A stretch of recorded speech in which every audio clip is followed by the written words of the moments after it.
This is ContactTalkRadio.com. Consciousness in action. And you are taking action into your consciousness by tuning into Contact Talk Radio. And on TuneIn.com, Hing.fm, and UpSnap Mobile. Contact Talk Radio.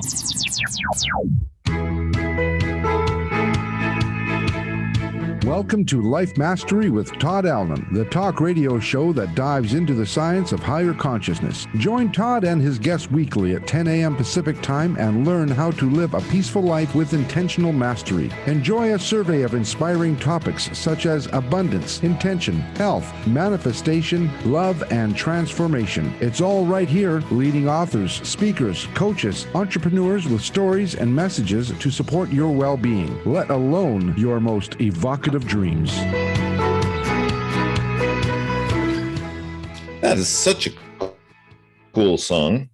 Hey, it's another groovy day, and that's because when I wake up in the morning, I make it that way. So I start my day, all is groovy. I say hello to the lamppost. And then if anything happens during the day, I always just think back. Hey, I started off a groovy day. I can change at any time, and it usually works out, and things transform and transgress, and hey, all is groovy. That's the way the day ends as well.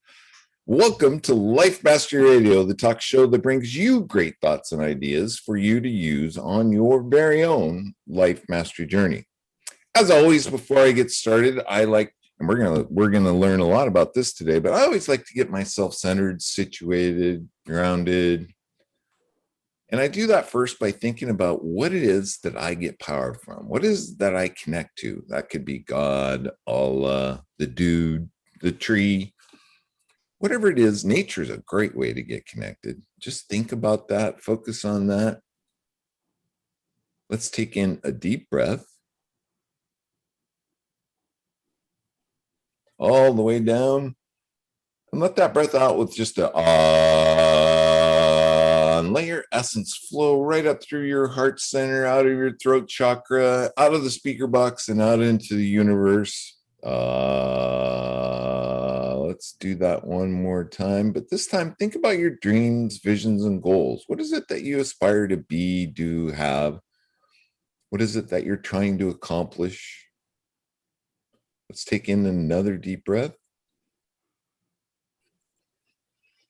And again, another big and let that just flow out of your speaker box, out into the universe. And for sure, think about this. Allow the universe the opportunity to make those come true for you.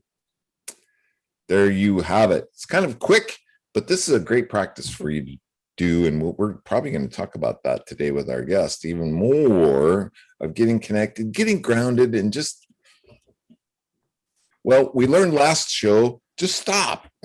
That's right. Just stop. Just stop this craziness going on. As always, I have my co-host with me today, Jackie Bailey, my good friend Jackie Bailey. Hi, Jackie.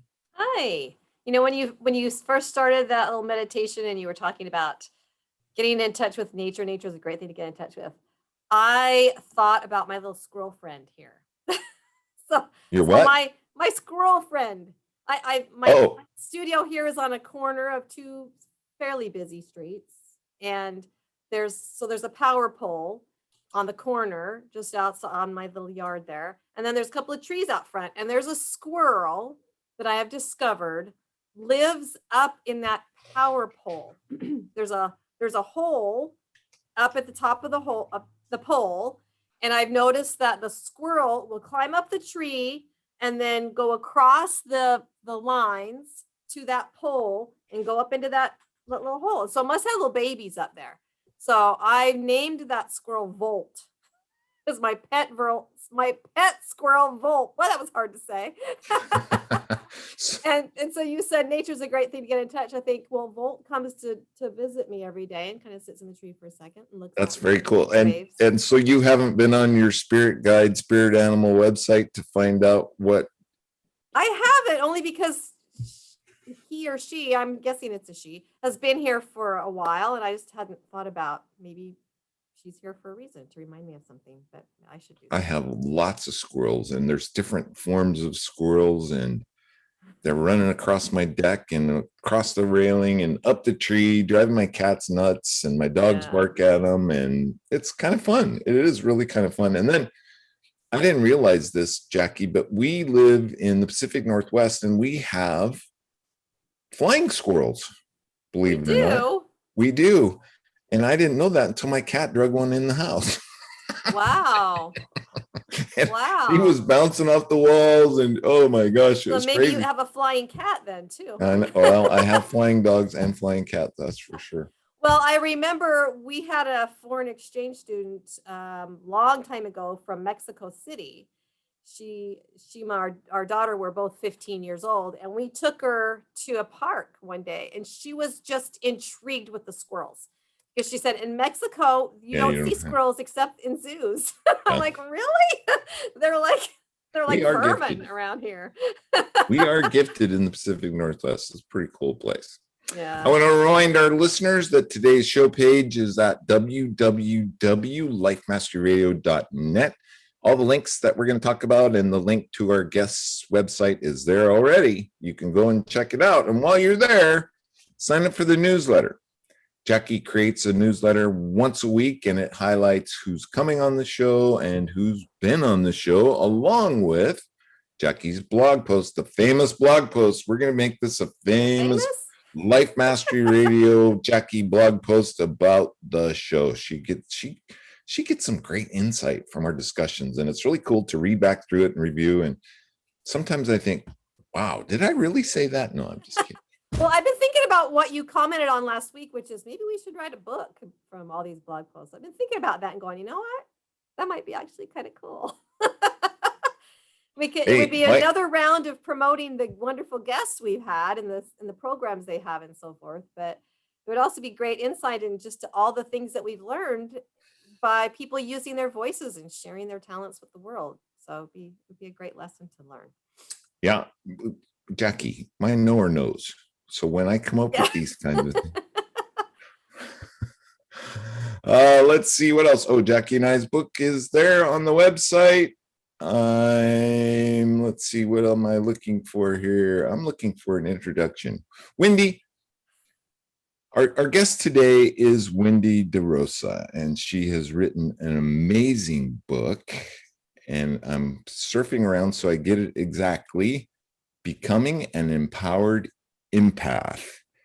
And we're going to talk about today what that looks like. This book is really amazing. It takes a person, how do I want to say it? It takes a person in deep on maybe what they're feeling, maybe what they could feel.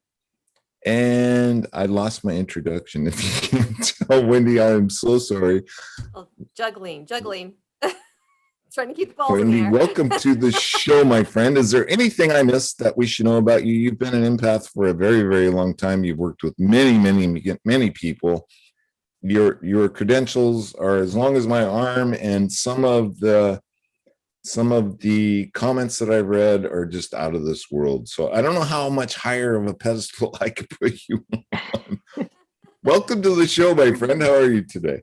Thank you so much. I'm doing well. Sometimes I think the credentialing and the bio and everything is wonderful for an introduction, but we get into it, and that's where the real, I know Jackie and I are trained Toastmasters, so this is kind of a introduction. Embarrassing no not to have the intro. You know what? As Todd was reciting the title of your book, Wendy, The Empowered Empath, I didn't think about it before as I was perusing your book, but I've always been under the assumption that empaths are uniquely empowered already just by the empathic talents they have. And, I'm sort of new to the empathic pool. But Wendy, don't let her fool you. She is an empath. Dived in a little bit. But I've never thought of myself as an empath. But but I've always imagined people like you with so much power, not necessarily that they could have power to rule the world or anything, but that they were just so much better in touch with themselves and with other people. That I was always a little bit envious of that.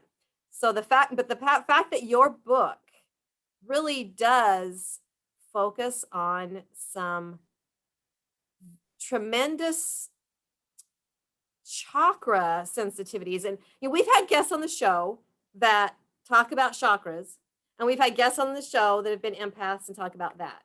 But I don't recall anyone until now who actually has connected those two powerful centers together to say they depend on each other.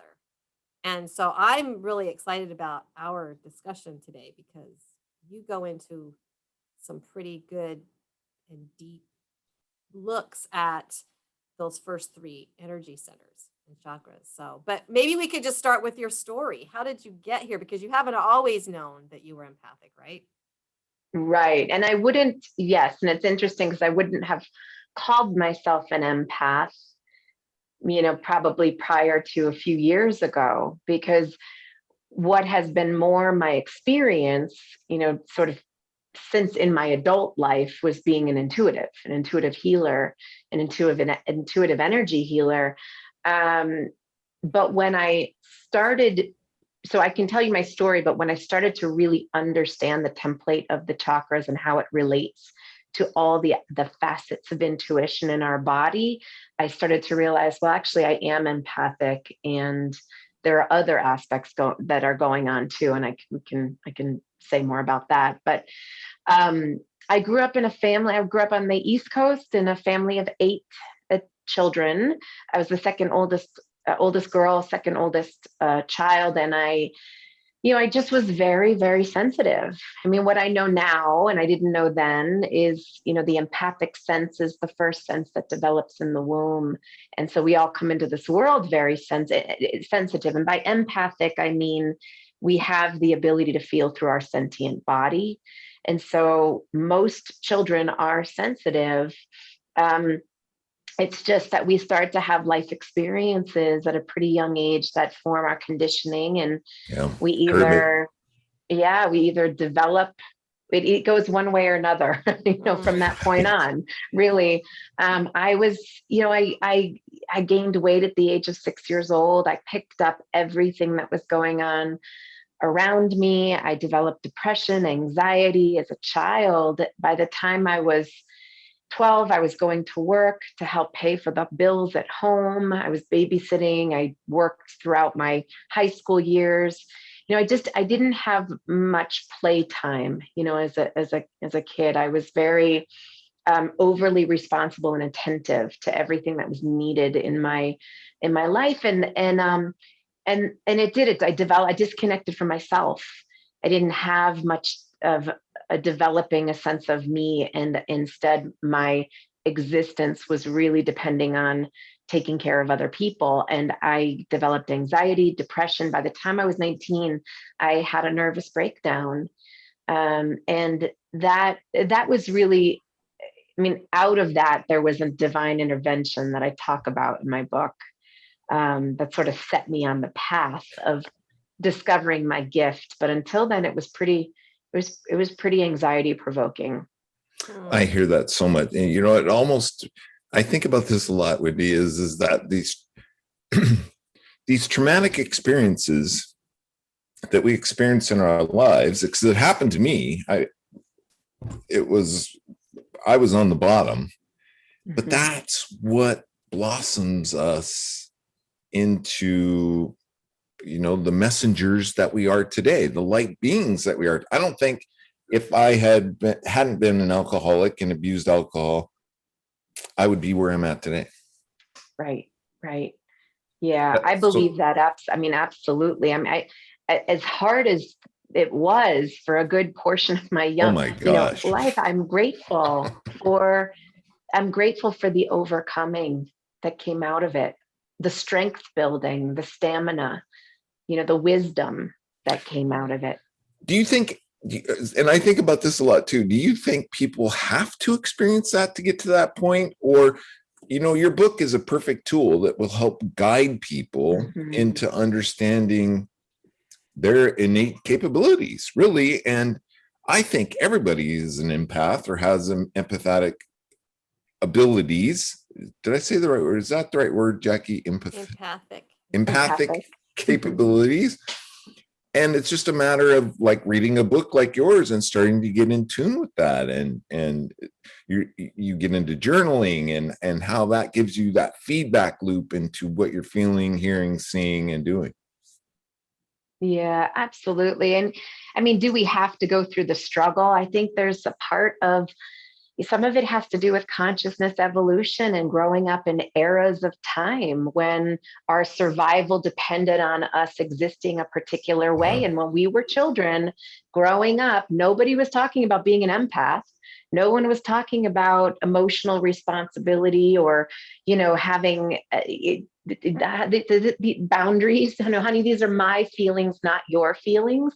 I mean, that wasn't part of our parental conditioning, and I'm making big generalizations here, but we've learned to reparent or parent sensitive, empathic children because of what we've been through, basically years of therapy or whatever we might have sought out to try and understand our own childhood and what we needed as children. And so, I think as now more empaths are sort of coming out of the empathic closet or starting to find out that they are, because we are, we're healing from so much trauma. Is this part of the evolution of let's just call it the new man or the new woman or the new human, I guess is what we would say? I would say this. I mean, it's usually something I would say at the very end of my talk, but I'll say it now, which is I do believe empaths are leading the way in many ways. I mean, I really believe empaths we've been raised in this paradigm where you children aren't meant to be seen. We get this messaging, we're meant to be seen, not heard. There's a non-transparency about our emotions, our feelings, our truth. Empaths are, they're not about having the surface conversations. They're about going deep. They're about having care and empathy and having connected relationships and, transforming the world through their creativity. I mean, they're not for sweeping things under the rug anymore and just going on. So right. And that leads me to a lot of connecting with this and understanding this is a lot of introspection personally on, our traumas or how we were raised, what we bought into, what we believe, but we never remember buying into that belief. Yeah. No, we are raised in our, I call it our marinade. I call it our root chakra marinade. Where that's our developmental 0 to 7 years old time frame where we are soaking up everything, whether it's said to us, whether it's modeled for us, whether it's a parent is saying it to themselves without even verbalizing it to us. We are soaking up a lot of beliefs and conditioning in ways that we're going to exist and survive in this family of origin. Yeah.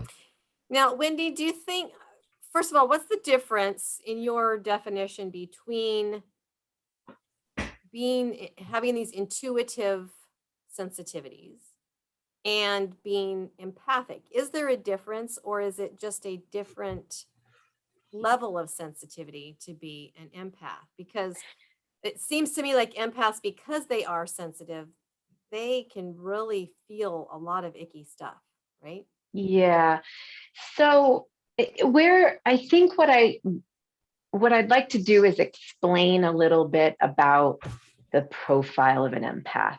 Is that okay? Go for it. Yeah, the framework of what happens with an empath, which is that some people will say, I'm an empath, therefore I take on the energy of others. And we need to separate out that an empath is someone who feels the energy of others in a space or interpersonally or in the collective. And they literally feel that through their sensory system. And typically it's vibrational energy, which also means it can be emotional energy, anger, grief, sadness, something, that's something like a vibratory energy, which typically can be emotions. An overly empathic person, someone who feels that that energy has crossed over their boundary, which we have this auric field. So our our body doesn't end at the skin. We have this other, sort of 12 to, I don't know, 10, 12 to 18 inches, depending on a person. It depends on the person, around our energy body is another level of our being. And when that energy crosses into the field of our body, now we have become overly empathic. We have taken it into our system. One of the reasons that happens is because there is, I'm going to give a little bit of an energetic background or an energetic anatomy lesson here in brief, very brief. We have a central channel in our body. We have a grounding cord that connects from the sides of our hips. It goes deep into the earth. We have 7 spinal chakras in the center of our body. The energetic system underlays the nervous system. It underlays the physical anatomy, and we don't learn about this in school. Right. This is additional. This is spiritual in some schools. In Eastern philosophy in Eastern countries, perhaps there is some, I don't know, but this energetic anatomy experience in the body is ultimately the presence of our essence, our truth, our light that we come into this world with. If we are not radiating in the center of our being because there is wounding in the energetic system, then that wounding creates maybe concave, it creates contractions, it creates powerlessness in our body to where we are not holding our boundaries, not from the outside in, but from the inside out. And so the energy crosses over into our field because there's something going on in the center of our being, in our chakras, that is giving the signal out that I am not whole here and radiating. And that takes us deeper into the question, well, what's going on here in the center of the body that's causing this? And so much of the book is about that exploration of what's happening in the body. So that's the trauma, and being an energy healer, that's what you do, is to take a person through that process. Maybe you could explain that process a little bit of exploring that. Why am I so blocked? What is it that's allowing this to come in? Is it conscious awareness, Wendy, or is it a body aware, or is it a whole self awareness? So it's layered, it's complicated. so here's a profile that happens. We are raised in a time period. Most of us have been raised, somewhere in the, 20th century here, where we've been raised in environments where the system around us, call it maybe the patriarchal system or the system of our existence that we're raised in, doesn't necessarily nurture the development of self, is what I'll call it. So I'm going to go into first 3 chakras, or first 2 actually, because this is what happens in the energy body, is that we are born into our physical experience, our physical body. That 0 to 7 years old in the energy body terms is the root chakra developing years, which I mentioned earlier. What that means is that between 0 to 7 years old, we are developing our physical construct of how we're going to survive in the world. That means we're developing physically, we're developing our bonding and attachment to our family of origin and how we're going to survive. We are also developing our sense of safety and security in this physical experience on this planet. And our sense of safety and security inside ourselves is going to help nurture our sense of self and our deeper ability to trust ourselves, trust this world. If I'm a sensitive being, and I'm raised in an environment where safety is compromised on some level. Maybe there's yelling and screaming. Maybe there's alcoholism. Maybe there's abandonment. Maybe there's the teachings that children are meant to be seen, not heard. And if you cry, you're going to go to your room. I can't handle your emotions. I can't handle your anger. I'm going to punish you for your anger instead of finding out why. Or there's a really good one. Big boys don't cry. Big boys don't cry. Men have to toughen up. So these are all conditions. This was normal conditioning. But to an inherent sovereign being who's being raised, who's coming into this world with an empathic sensitivity, or just simply sensitive, what we're getting is, I'm wrong, I'm bad, something's wrong with me, and therefore I don't feel safe to be me. So what happens in the energy body is the root chakra contracts. The second we start to feel that it is not safe for me to be me, and I cannot belong here in myself. I cannot be embodied in this environment because it's not conducive for that. In order for me to belong, I have to contract to my own power inside myself, my own sense of safety. So my root chakra contracts.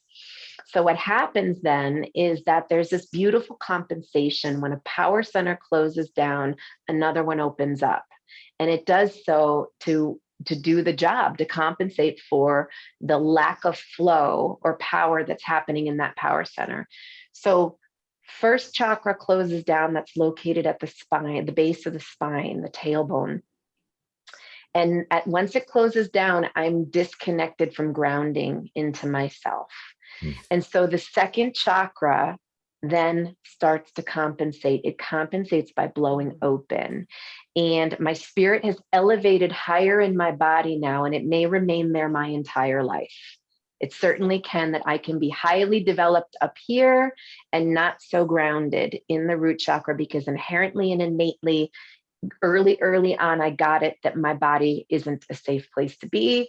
I can't totally trust myself. I have to now, in my second chakra, open up and pay attention to what everybody else is feeling outside of myself in order for me to compensate in some way. Either I am going to peacekeep, I'm going to take care of other people emotionally, I'm going to be overly responsible. And there's a word for this in psychology. They call it hypervigilance. Mm-hmm. We switch into hypervigilance.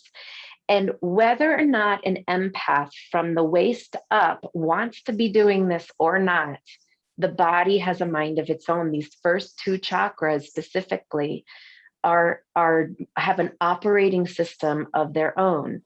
And one more piece I'll add to this before I pause, which is that the second chakra is the empathic power center in the body. So the job of that power center is to feel the subtle. It is to feel what's under the table. It is to be our softness, our sweetness, to be very in tuned with ourselves and with the world.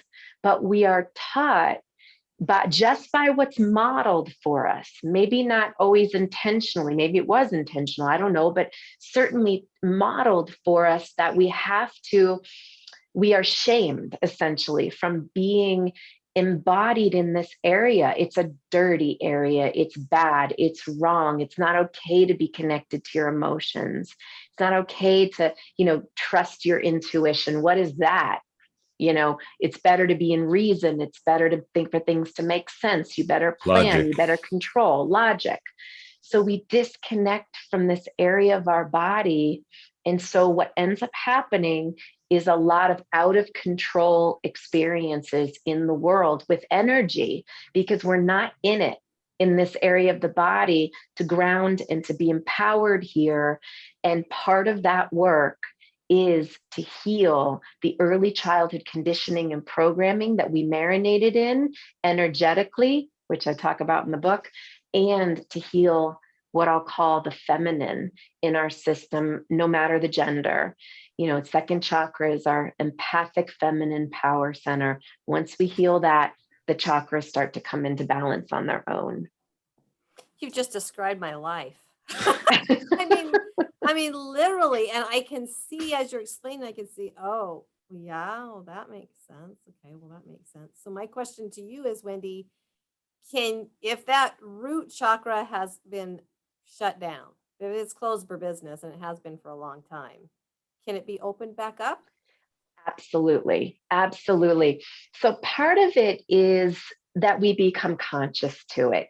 The root chakra is not a chakra people think about, because we don't feel it like we feel the heart. Right. And we don't feel it like we feel the gut, or, we'll have body sensations going on that will guide us in to certain areas of the body. But the root chakra is in the basement. We don't always go down to the basement, but there's monsters down there. There's monsters in the basement.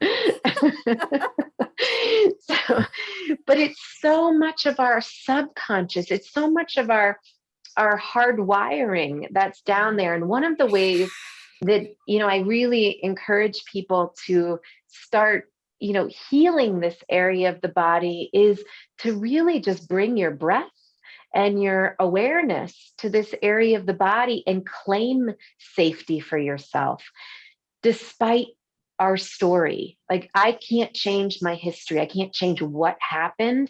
Right. But as a spiritually progressing soul, I can take my body back, and I can say, I'm coming down into this area of my body.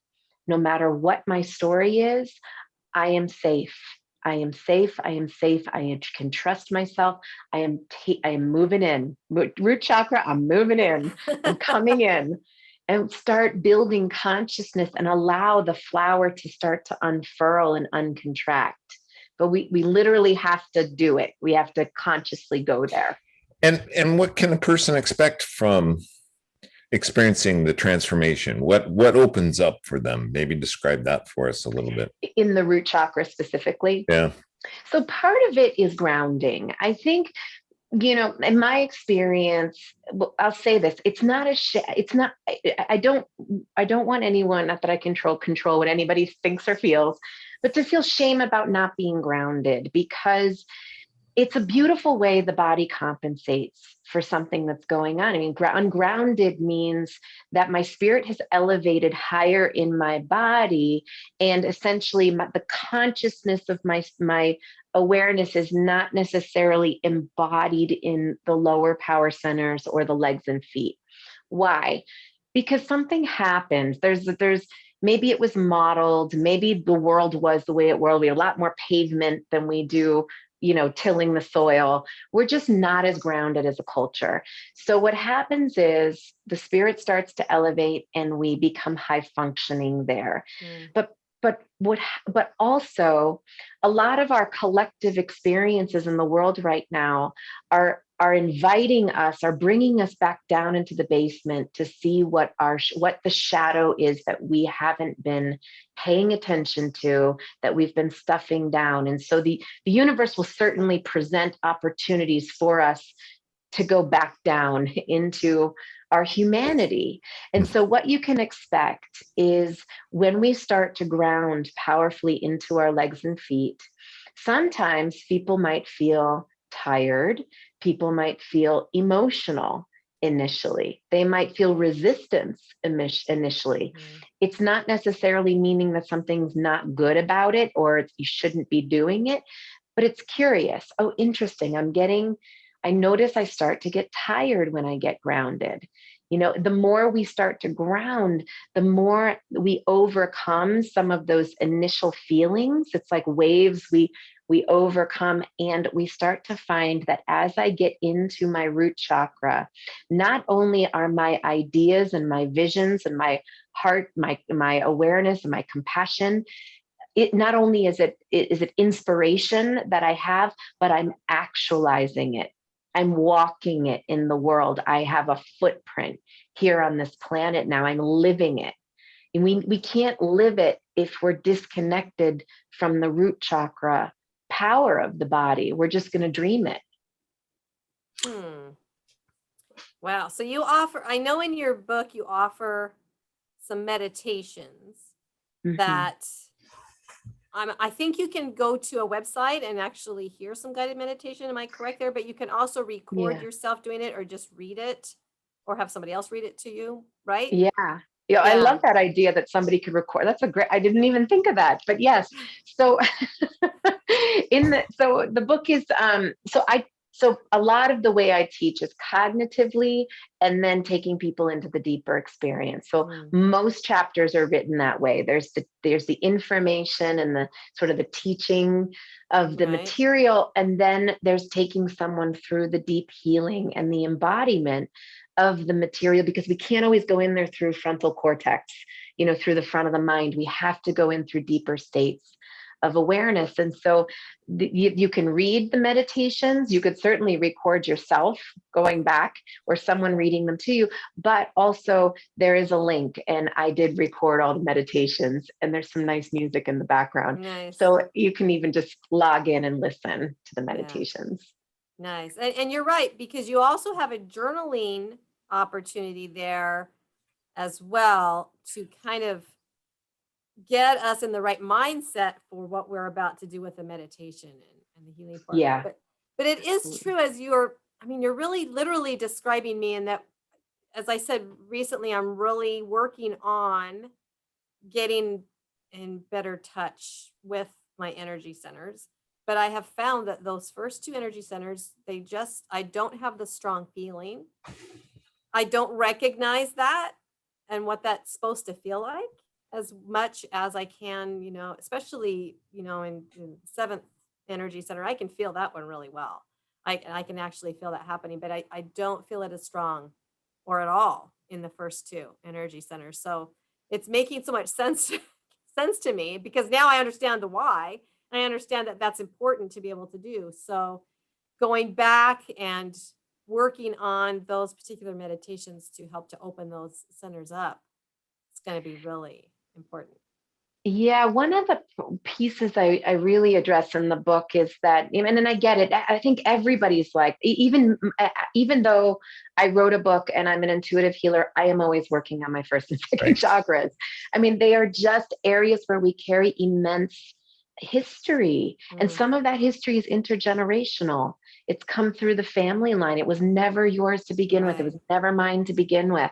And here we are, sort of operating with it in the world. And it's our work to overcome, to choose to heal, to become our best selves in the world. And some of that means that we do have to go into these deeper states to clear energy that we don't want to be living with anymore in the body. And so much of the book is addressing, like, what are the types of energy that we're holding in the root chakra and the second chakra that is just, it's not our fault. Even people who feel like I've been working on this for 20 years, this issue, and then here's the mom issue again, here's the dad issue again, here's my, and sometimes it's deeper than our own human experience. It's really energy that we've come into this world with, that we also, we have capability of clearing in our system. And so, yes, in the book, I talk about that and how to clear the energy. Is it a difficult process, Wendy, to clear it? Time takes time. Is it a long run out? I know you talked about the habit of practicing and that nobody is an expert, but does it take time, I guess, is what I'm trying to say. It's interesting because I'll call it the wound, or the energy itself, is our best teacher, because it depends. Sometimes by clearing, here's the premise of energy healing, is that with breath and awareness directed to an area of the body, we can breathe into that area of the body and start to release the energy. And I use the image of going down the grounding cord. We literally can give the energy an exit from our body. Sometimes that concept of letting go, when someone says, well, just let go of that, we're like, how do I let go? What does that mean? Where? And so this concept of, I was just gonna say, it's like the concept of just stop. That we had a great show last week. It was just phenomenal. It's just stop. Well, how do you just stop? Yeah. Yeah. I mean, it's so true. It's even this awareness of letting go down your grounding cord. If we give the energy an exit out of our body, it does something. It literally releases the cells, the consciousness, and the imprint in the energy body. And we can let it go. And so that's one way to clear the energy. Sometimes clearing the energy means feeling. It means letting the emotion come up, whether it was the old grief that we didn't get to feel way back then, it got stuffed down, or it's the anger that got stuffed down and keeps coming up as rage. That's what suppressed anger is. It's rage, or it's, some other emotion that just needs to be felt. Sometimes it's literally, if I give it 90 seconds to breathe into that emotion, we can actually start to move the consciousness of that stuck emotion, that energy out of our body. That's some ways to work with it. But yes, you can literally just clear the energy in your body. Is it easy to tell when you're actually starting to feel something? Because you mentioned it could be tiredness, or it could be sadness. So how do you know if that's what you're supposed to be feeling as you're clearing that center, or if it's actually resistance? So here's my feeling about this. Whether it's tiredness or resistance, the body is doing what it needs to do around that particular clearing, and most likely it is a coping mechanism. But I like to come from the perspective of thanking the coping mechanism instead of making us wrong or shaming us for having that response. So for example, if and this happens all the time, when I guide people into deep guided healings, particularly in the lower body, they fall asleep. And so we might be working on fear. And let's say that fear someone is working with and processing was pre-verbal. They have no cognitive conscious awareness of this deep fear in their system that they were marinating in. And so when they felt that fear, when that fear was a vibrational experience to a 2-year-old or 3-year-old, they had to disconnect. They had to disassociate on some level, or they went into fight, flight, or freeze. Let's say they froze. So that was a freeze response in the body. As an adult, when we go back into healing something, we might experience the freeze again. And sometimes that freeze is the falling asleep, or it's the resistance. But to heal in the energy body, what I always say to people is we have to trust our body's way of doing it. Sometimes we need to listen to that meditation 15 times and fall asleep 15 times until the body says, during those times, I needed to go into that theta state, that deeper state of healing, to heal something on a deeper level, so that the 16th time, you won't even believe this, I was awake the whole time. Like people will say that. I've done this over and over again, and now I stay awake.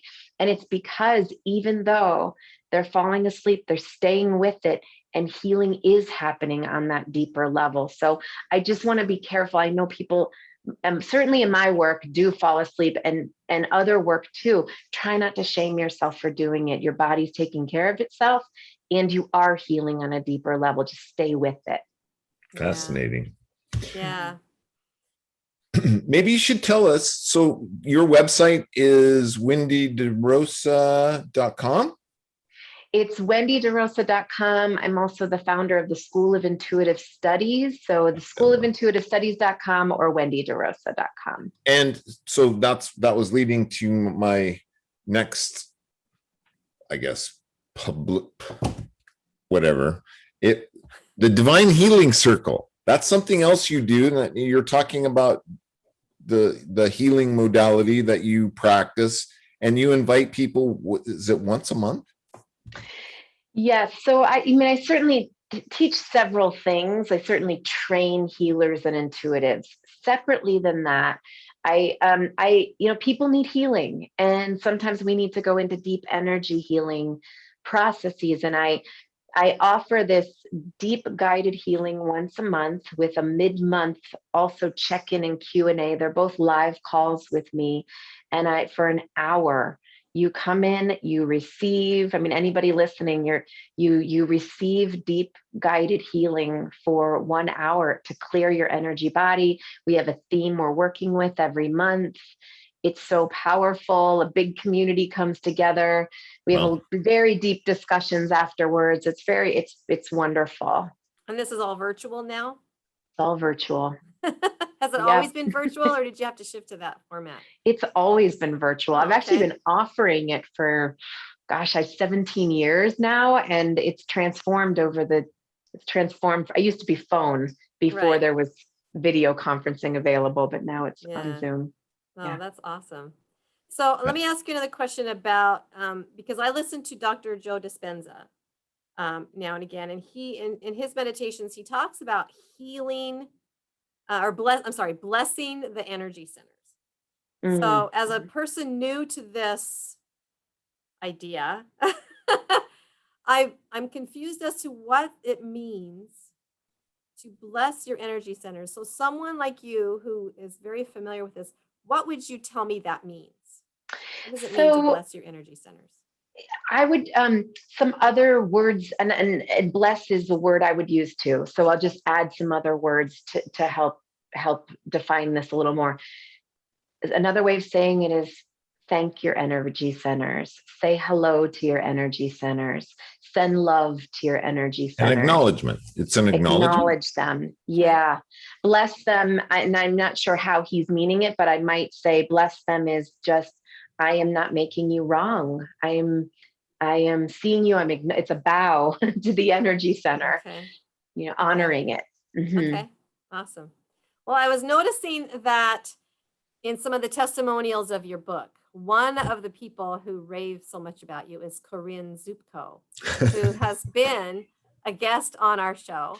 A couple times. Yeah, a couple times. And of course, the chicken lady. She loves chicken. About anxiety. And in fact, her book is titled Anxiety to Love, A Radical New Approach for Letting Go of Fear and Finding Lasting Peace. This is what she says about you, Wendy. She says, becoming an empowered empath, the name of your book, is a lifeline for anyone who has found themselves taking on the energy of others. Wendy De Rosa shows us what we can do to help maintain our energetic boundaries and therefore show up fully as a healing force in the world. I absolutely love Wendy's meditations, her journaling exercises, and her tools that are based on getting grounded in your lower chakras. This book has helped me, and I know it will help you too. So I caught eye on that really fast because of Corinne, and knowing that she's had a troubled childhood, troubled past as well. And the fact that she's saying this has really helped me is a great testimonial for everybody else. So I just wanted to point that out. Yeah. Do you know her personally? I don't know. I know that, we have the same publisher, but I certainly, yes, I'd certainly love to reach out. Oh my goodness, ladies, we just have about 6 minutes, 6 minutes left. Wendy, thank you so much for showing. Is there anything we're missing? Any message that you feel compelled to put out there for our listeners today? The only thing I would probably add that's a big part of the book is the intuition part. I was going to ask about just that, part of why we are healing at this very deep level is because, our intuition is our soul communicating through our consciousness, and so much of our soul is expanding and we're emerging, and there's more of our intuitive self becoming integrated into our human being, into our humanity. And so a lot of the work that I'm doing in this book is even to support that, to support you and people in trusting your intuition and allowing it to emerge. I also talk about the different types of intuition in the book too. It's a big deal. And I'm a firm believer, everybody has the ability to tune into it, but a lot of people don't because of fear. Is that what you pick up too? Mhm. They don't want to know, or they think of something and they know that there's probably truth behind it because our knower knows, right, Wendy? Yeah. Our knower Yep. knows, but yet Yep. they don't acknowledge it or buy into it and, like you say, stuff it. Yeah. Yep. Absolutely. And some people, the fear is there because they did see something or they did feel things as a child and then got scared and shut it down. Right. You know, there's that Yeah. too. Yeah, absolutely. I think that fear piece is very much a part of what's good to look at and process and heal. So What's how do what? we, help these up and coming empathic children? Because I have 4 grandchildren, and just this past weekend went to see them, and I have twin granddaughters who'll be 6 next month. And Cece is the youngest of the 2. She's the tiniest human being on the planet. She's just this little tiny petite Cute. thing. She's very And cute. very cute. But they were at a party at their neighbor's house, and it was a cold day. Saturday was a cold day. It was only about maybe 55 or something here. And the neighbor pulls out their swimming pool, takes the cover off their swimming pool. And some of these kids start getting in the pool. And here's Cece, who has absolutely no body fat on her at all. And she wants to go swimming, but she knows it's cold. But she wants to be with the other kids so badly. She gets her swimsuit on, but she tries to get in the pool, but it's freezing. The water itself is probably 50 degrees, right? And it's 50 something outside. So poor little thing, she's shivering, and she's trying her hardest to get in. And I wanted to help her and say, you don't have to do this. You know, so Yeah. how can I help them to feel that connection between what they really want to do and what they're being sort of talked into doing to be cool or to be one of the crowd or whatever? How can I help that situation as an adult? You know, I think, and I don't know if it exactly relates to this situation, but in those moments, it's important that children are given connection for their feelings. Even if she's sitting in a struggle, that we name, I'm so sorry, this is so difficult. Like, I know you really want to get in that pool, and in yourself, you feel cold. I understand that must be difficult. That must be frustrating, disappointing, whatever the word may be, that we start to name their experience and what they're having. And I think with empathic children, it's so important that we're naming for them the emotions and allowing them to have those feelings. So it's a whole other conversation, to go into, but absolutely. Yeah, I can relate. I have a 6-year-old, so she's very, very empathic, and it is about giving her permission to feel how she feels. And at the same time, how do you manage a big personality? Right. Yeah, exactly. Oh my goodness, ladies, we just have about 3 minutes left, and it sounds like, Jackie, don't you think? It sounds like we're going to have Wendy come back, because there's a lot more to talk about. We could spend another hour, I think. Thank you so much, Wendy, for showing up as you today with your great energy and your great thoughts and ideas that we threw out there for people to use on their very own life mastery journey. Check out Wendy's book. It's really cool. It will maybe open up your world, right, Wendy? It could very well. Do you have a copy of it handy? You could show it. No? I do have a copy. There it is. Right here. Yay. There's the book. I think you can find it on Amazon. The links go to Wendy's website. It's very cool. So, Wendy, my final question: did you have fun today? I had a great time. Thank you both so much. We appreciate you and you showing up. It's really, really cool. Jackie, I think back 2 years ago, and some of the things I hear you talk about and say now, I'm just like, oh my gosh, what that's a why I say the chakras here are wide open. It's just everything lower that's a little bit still shaky. Wendy, for her to even mention or acknowledge chakras 2 years ago would have been off the scale. And today she's really getting in the groove. And I better up my game, because she's going to pass me up here pretty soon. Yeah, Wendy, thank you so much. I really appreciated reading your book. There's so much there that I can glean from it, and will continue to do so. So I appreciate that. Thank you so much. You might just see Jackie at one of your healing circles. I'll almost Yeah. lay money on that one. That's about all we have time. That's about all we have time for today. I hope you enjoyed the show. Please tell a friend about it. Tell a friend about how much fun these three people, or at least these two, and then the third person, our guest, always has. We always have great topics, great thoughts and ideas for you to use on your very own life mastery journey. Lastly, please make it a great day, because it is all about choice. And choose to check out Wendy's book. See you later. Bye. Thank you.